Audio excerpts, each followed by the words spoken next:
Good morning, students. This video is for economics and meant for class 12th. We'll continue with the chapter on elasticity of demand.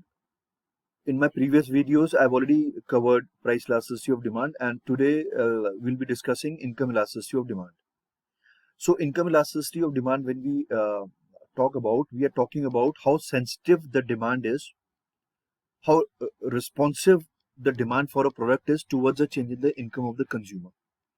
क्या मतलब है इसका कि हम income elasticity of demand में हम ये मेजर कर रहे हैं कि किसी प्रोडक्ट की डिमांड पे कितना असर पड़ता है जब कंज्यूमर की कमाई यानी कि इनकम बढ़ती है।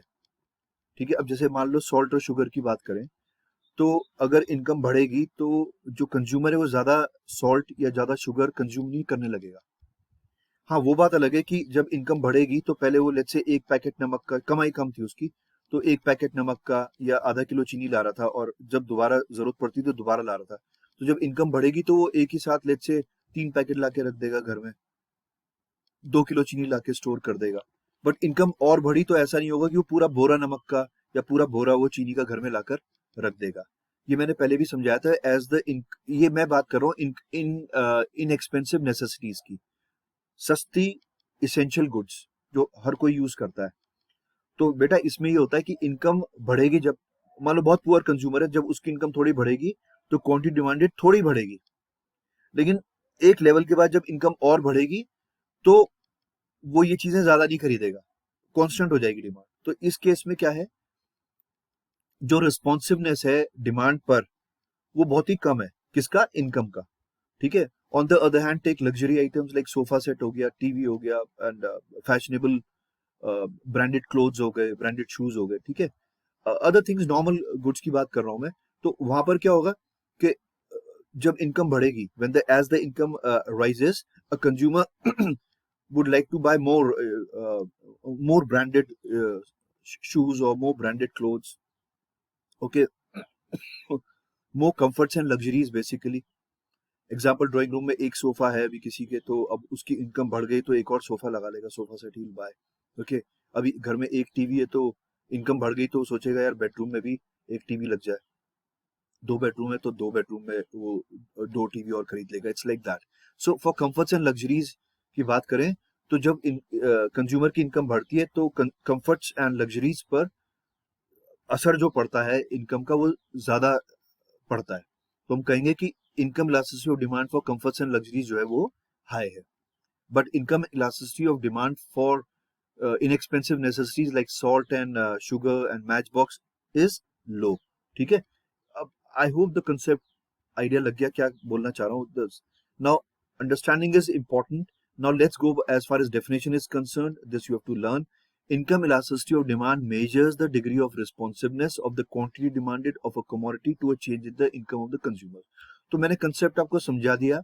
I promote understanding rather than just mugging up. Okay, so this is the definition. I hope my examples made some sense.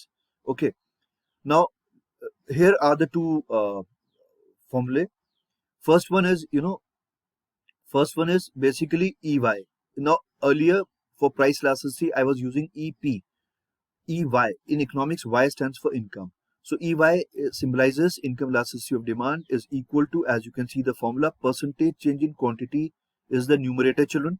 Yeah, and wait, I'll mark where I'm reading so that you can also focus what I'm trying to say. Percentage, I'm reading over here. Numerator, percentage change in quantity upon percentage change in income. I'm encircling income. तो ये formula ठीक उसी प्रकार का तो है जो EP का था, प्राइस इलास्टिसिटी का। केवल क्या चेंज है, नीचे परसेंटेज चेंज इन प्राइस की जगह हमने क्या कर दिया, परसेंटेज चेंज इन इनकम कर दिया। ठीक है, क्योंकि हम इनकम इलास्टिसिटी यहाँ मेजर करेंगे तो इजी है लर्न करना। Now we come to the second formula children, E Y. ये भी उससे सिमिलर है, delta Q upon delta Y, delta Q upon delta Y into Y upon Q. This triangle, small triangle in maths you call it delta, इसका मतलब होता है change. This symbolises change in quantity. आप already आपने price elasticity के question भी कराए थे मैंने, तो चेंज इन क्वांटिटी है, वहां पर हम डेल्टा पी ले रहे थे, यहाँ पे डेल्टा वाई ले रहे हैं। Change in income multiply by Y, मैं यहाँ पढ़ रहा हूँ। Y is basically initial income and Q upon Q यहाँ पे Q stands for initial quantity. Let's proceed with the concept. Types of income elasticity of demand. So positive income elasticity, negative income elasticity, and zero income elasticity, children. So I've already written here for positive income elasticity. Positive income elasticity कब होगी बेटा? When the income of a consumer rises and the demand for the product also rises. Example I told you for comforts and luxuries. Yeah, I just gave the example of sofa set. A middle class person is having a small sofa set in his drawing room. As his income uh, rises, he would like to buy one more. Let's say वो कहता है केन furniture का भी एक आता है ना, केन furniture का थोड़ा डेकोरेटिव लगेगा, एक वो भी मैं ले लेता हूँ, एक और सोफा सेट ले लेता हूँ. अभी एक टीवी है एक रूम में, तो बेडरूम में भी मैं एक और टीवी लगा लेता हूँ. It's like that. ठीक है. अभी अभी let's say come pair of shoes हैं, वो ब्रांडेड अगर शूज यूज कर रहा है तो वो और लेना चाहेगा, थोड़े और कपड़े लेगा. It's like that. Normal goods की बात कर रहे हैं. तो positive income elasticity happens in the case of normal goods. क्या मतलब है? उपभोक्ता की कमाई जब बढ़ेगी तो वो इस तरह के गुड्स ज्यादा कंज्यूम करेगा. नेगेटिव इनकम इलास्टिसिटी में क्या होगा? What will happen? Income falls as the income of the consumer falls. No, sorry. As the income rises, तो demand will fall. Demand for such products falls. ऐसा कब होगा? ऐसा होगा inferior goods में. Inferior goods होते हैं जो low quality के goods होते हैं, generally poor people consume. ठीक है. Like maize and bajra examples are given in the textbooks, but एक आप दूसरा example भी ले लो. राइस में बहुत वैरायटी है. एक होता है मोटा चावल कहते हैं जिसको, very cheap quality of rice. ठीक है. It's not tasty but low price है उसका. तो लेट्स से गरीब आदमी, इंफीरियर, काफी गरीब आदमी है, लो इनकम पुअर पर्सन है, तो जब उसकी इनकम कम है तो वो मोटा चावल खाता है. ठीक है. अब जब उसकी इनकम बढ़ेगी तो उसका भी मन करेगा ना वो tasty better quality rice consume करे. तो वो instead of buying more of मोटा चावल, what will he do? He will switch over to थोड़ा बासमती राइस भी वो खरीद लेगा कभी कभी. It's like that. ये मैंने डिटेल में डिस्कस किया है when I discussed with you in the video where I have explained factors affecting demand. So I hope this is clear. Then we have zero income elasticity. ये zero income elasticity में होता ये है कि whether the income rises or it falls. See, upward pointing arrow I make to denote increase. Downward pointing arrow I make to denote decrease. ठीक है.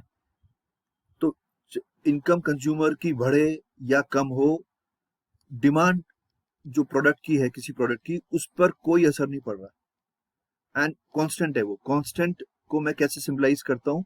Horizontal line. Like demand के मैंने ये बनाई. This means demand remains constant. ऐसा कब होगा? ऐसा मैंने भी बताया था. Inexpensive necessity, essential. इनएक्सपेंसिव का मतलब है जो महंगे नहीं होते. ठीक है. Inexpensive essential goods. Salt, sugar का एग्जांपल, मैच बॉक्स का एग्जांपल मैंने आपको दिया.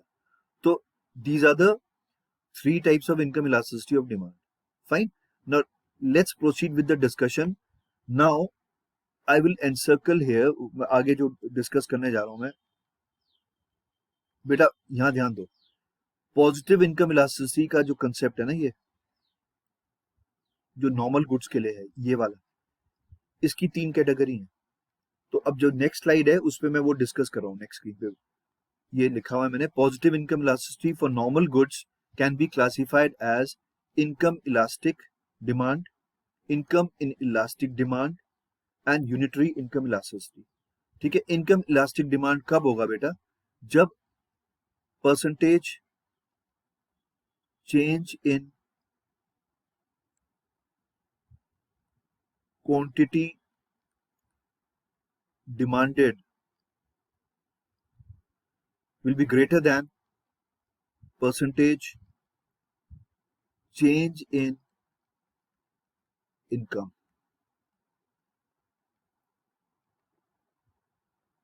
यानी कि इनकम इनकम पे इनकम का जो स्मॉल चेंज है, जिसको हम कैसे कहते हैं, small change in income causes a big change in quantity demanded. Okay, then income inelastic demand का केस कब होगा? Percentage change in quantity demanded is lesser than percentage change in income of the consumer. दूसरे शब्दों में इसका क्या मतलब है? हम कह सकते हैं a big change in income causes only a small change in quantity demanded. That case income हम बोलेंगे डिमांड जो है सेंसिटिव नहीं है. इनकम तो बहुत बढ़ी लेकिन प्रोडक्ट की क्वांटिटी डिमांडेड पे प्रोडक्ट की डिमांड पर ज्यादा असर नहीं पड़ा, तो ये इनलास्टिक का केस है. इनकम इनलास्टिक डिमांड इस केस में है. ठीक है बेटा. Now the third case is unitary income elasticity. Unitary का मतलब होता है वन. तो ये कब होगा? आप फॉर्मूला देख लो ना. फॉर्मूला जो है पहला वाला फॉर्मूला देखिए. I am talking about this formula. Percentage change in quantity upon percentage change in income है फॉर्मूला. इनकम इलास्टिसिटी ये वन कब आएगा? जब न्यूमरेटर और डिनोमिनेटर सेम होगा. They will cancel each other. तो as simple as that unitary income elasticity कब होगी बेटा? When percentage change in quantity demanded is equal to percentage change in income. ठीक है. अब हम बात करते हैं कब कब देखने को मिलता है. तो इनकम इलास्टिक डिमांड जो है वो आपको लग्जरीज में ये एग्जांपल मैं दे रहा हूं. ये जो होते हैं ना इनकम इलास्टिक डिमांड, यानी कि इनकम में तो कम चेंज हुआ लेकिन क्वांटिटी डिमांड में ज्यादा असर हुआ, ये दे रखा है लग्जरीज के केस में. ज्यादा देखा गया है. जैसे कि आपका हो गया कार्स हो गई, टीवी हो गया, ज्वेलरी हो गई. इनकम इलास्टिक डिमांड में क्या है? ये है आपका नेसेसिटीज के केस में. एग्जांपल नेसेसिटीज में होता है ऐसा, जैसे कि soap, food, simple clothes. I am not talking about branded clothes and all, वो तो उसमें आ जाएंगे लग्जरीज में ना, जो दिया था मैंने. ठीक है. तो अब सोप उतना ही यूज करेंगे आप, फूड उतना ही यूज करेंगे. ठीक है. सिंपल क्लोथ्स हैं, क्लोथिंग है, सिंपल थिंकिंग है बंदे की, तो इनकम ज्यादा भी बढ़ गई तो वो सिंपल, मैं एक सिंपल आदमी, साधारण आदमी की बात करूँ, उतने कपड़े पहने वाले. बट हाँ, फैशनेबल क्लोथ्स की बात करो तो ऊपर आ जाएगा ब्रांडेड क्लोथ्स की लगी. ठीक है. Now we come to unitary income elasticity. ये इसका एग्जांपल कुछ नहीं है बट इसका एक फंडा है ये कि percentage in quantity demanded is equal to percentage in change in income. तो that was it children for today. I hope the session was fine and you understood the concept. With that, I conclude the class. Take care. Have a nice day.